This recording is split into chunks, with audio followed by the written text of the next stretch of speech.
안녕하세요. 장기 투자하는 파더 장뚜빠입니다. 젠슨항이 직접 밝힌 공급망 비상사태와 엔비디아와 오픈 AI 묘한 기류에 대해 알아보고요. 일론 머스크가 왜 우주에 이렇게까지 집착하는지 에너지 기반으로 한번 알아볼게요.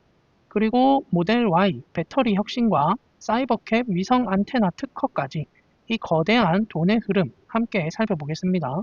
본격적인 시작에 앞서 구독과 좋아요, 알림 설정이 영상을 만들 수 있는 가장 큰 원동력입니다. 바로 시작해 볼게요.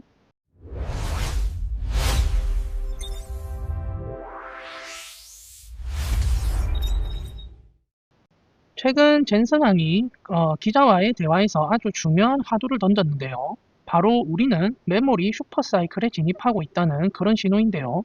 젠슨항이 직접 올해 공급망 전체가 매우 힘든 상황이다라고 말했습니다.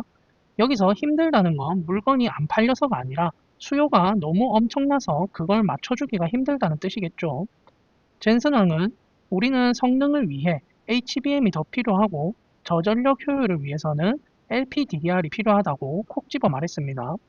자, 여기서 HBM은 많이 들어보셨을 건데 고대역폭 메모리라고 해서 데이터가 다니는 고속도로를 엄청나게 넓힌 초고성능 메모리로 보시면 되고, LPDDR은 좀 생소하실 건데 스마트폰이나 노트북에 들어가는 저전력 메모리 혹은 모바일용 D램, 그런 걸로 전력을 아주 적게 쓰는 모바일용 메모리라고 이해를 하시면 돼요.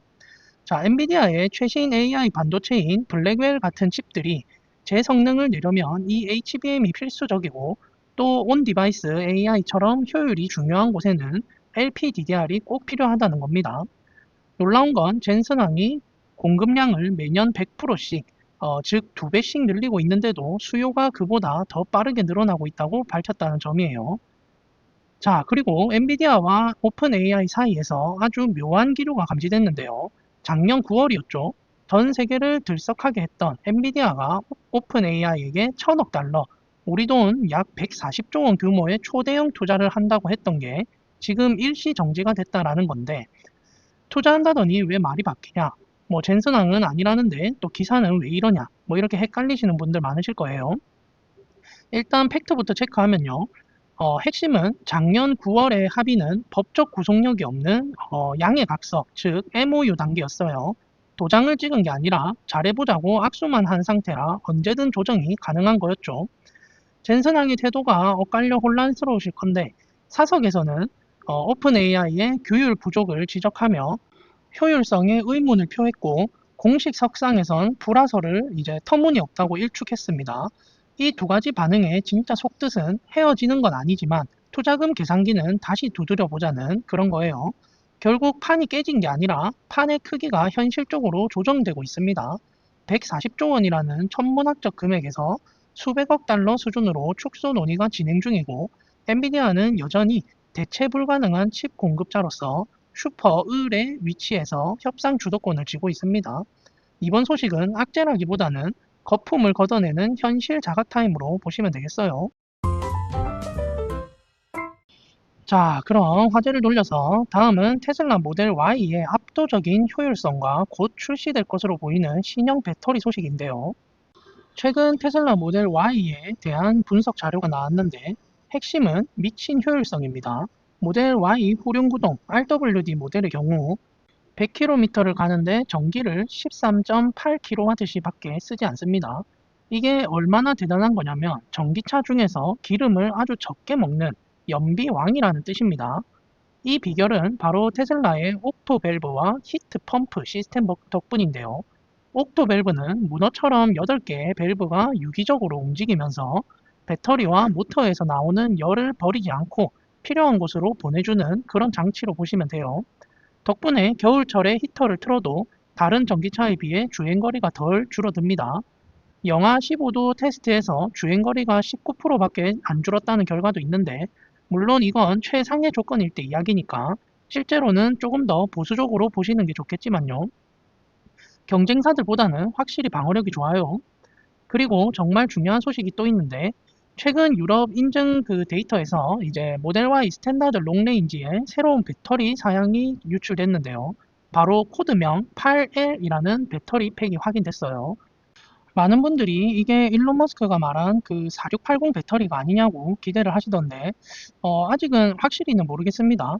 일단 LG 엔솔의 그 신형 고성능 배터리일 가능성이 더 높다고들 말이 많은데요. 왜냐하면 유출된 용량이 약 79kWh인데, 현재 기술로 4680 배터리는 이 정도 고용량을 뽑아내기가 아직 어렵다는 거죠. 오히려 기존 그 2170 배터리의 기술을 극한으로 끌어올린 완성형 모델일 확률이 더 높다는 거예요. 자, 이게 왜 중요하냐? 4680이 아니라고 뭐 실망할 게 아니고요. 이 8L 배터리가 탑재되면 주행거리가 획기적으로 늘어납니다. 유출된 사양으로는 WLTP 기준 최대 657km까지 추정이 된다는데, 이는 현존하는 모델 Y 중 가장 긴 주행거리입니다. 즉, 테슬라는 무리하게 신기술을 넣는 모험보다는 검증된 배터리 기술을 업그레이드해서 주행거리 끝판왕 모델 Y를 내놓을 준비를 하고 있다는 그런 얘기예요. 물론 657km도 유럽 기준이라 우리 환경부 기준으로 오면 좀 줄어들겠지요. 기존 모델보다는 확실히 더 멀리 가는 그런 모델 Y가 나온다는 건 팩트입니다. 모델 Y 구매를 고려하시거나 테슬라 주주분들이라면 4680이라는 이름보다는 이 실질적인 주행거리 증가, 모멘텀을 주목하셔야겠습니다. 자, 그럼 다음 소식은요. 테슬라 에너지 사업의 심장부로 떠오르고 있는 상하이 메가팩토리의 2025년 성과인데요. 중국 언론 보도에 따르면 2025년 한 해 동안 테슬라 상하이 메가팩토리에서 메가팩을 무려 2,000대 이상 생산했다고 합니다. 이 공장이 2025년 2월에 가동을 시작했으니까 사실상 첫 해 성적치고는 엄청난 거예요. 재밌는 거는 여기서 만든 물량이 중국 내수용이 아니라 대부분 수출용이라는 점인데요. 주로 유럽과 또 호주에 실려 나갔다는데요. 이제 상하이가 테슬라 에너지 사업의 글로벌 수출 허브가 됐다는 그런 뜻입니다. 생산 속도를 보면 테슬라가 얼마나 무서운지 알 수 있습니다. 첫 1000대를 만드는 데는 6개월 정도 걸렸는데, 그 다음 1000대를 만드는 데는 5개월밖에 안 걸렸습니다. 공장이 안정을 찾으면서 생산 속도가 점점 빨라지고 있다는 그런 증거죠. 테슬라의 목표는 이 공장에서 연간 1만 대, 용량으로는 40기가와트시를 생산하는 건데, 지금 캘리포니아 라스톱 공장과 건설 중인 텍사스 공장까지 합치면 테슬라는 전 세계 에너지 저장 시장을 완전히 장악하려는 움직임을 보여주고 있습니다. 전기차 판매가 주춤할 때 이 에너지 사업이 테슬라의 든든한 현금 창출원이 되어주고 있다는 점 꼭 기억하셔야겠어요. 자, 그리고 일론 머스크가 그리고 있는 더 큰 그림, 바로 2028년 태양광 100기가와트 생산 프로젝트인데요.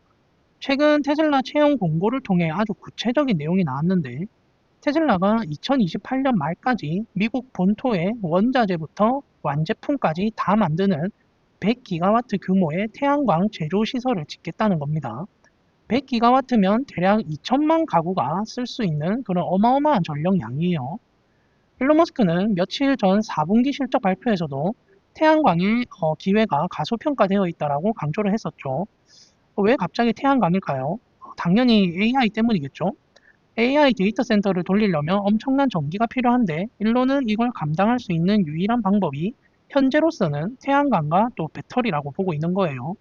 현재 전력 생산 데이터를 보면 중국이 전 세계의 33%를 차지하면서 압도적인 1위고요. 미국은 14% 정도로 절반도 안 됩니다. AI 패권을 잡으려면 결국 전기가 있어야 하는데, 미국이 이 부분에서 뒤처지고 있다는 위기감이 있는 거죠. 그래서 테슬라는 단순히 중국산 부품을 조립하는 게 아니라 미국 땅에서 원자재부터 패널까지 직접 다 만들어서 AI 시대의 유전을 확보하겠다는 그런 전략입니다. 2028년이라는 구체적인 타임라인이 나온 만큼 앞으로 테슬라의 에너지 행보를 더욱 주목해 봐야 될 것 같아요. 자, 그럼 이제 화제를 돌려서 이제 현재는 이 전기 에너지 생산을 태양광에 집중을 한다면은 미래는 어떨지 또 봐야겠죠. 스페이스X가 그리고 있는 충격적인 우주 계획과 또 데이터 전략을 알아볼게요. 최근 스페이스X가 미국 연방통신위원회 FCC에 아주 놀라운 서류를 제출했는데요. 지구 저궤도에 무려 100만 개의 위성을 쏘아 올리겠다는 계획이에요. 중요한 건 이 위성들이 단순한 통신 중계가 아니라 위성 하나하나가 이제 우주 데이터 센터 역할을 하게 된다는 점이죠. 자, 그럼 또 반복인데 우주에 데이터 센터를 지으려는 이유는 명확합니다. 지구에서는 AI를 돌리는데 필요한 전기와 칩을 식히는 냉각수가 부족해지고 있기 때문이고요.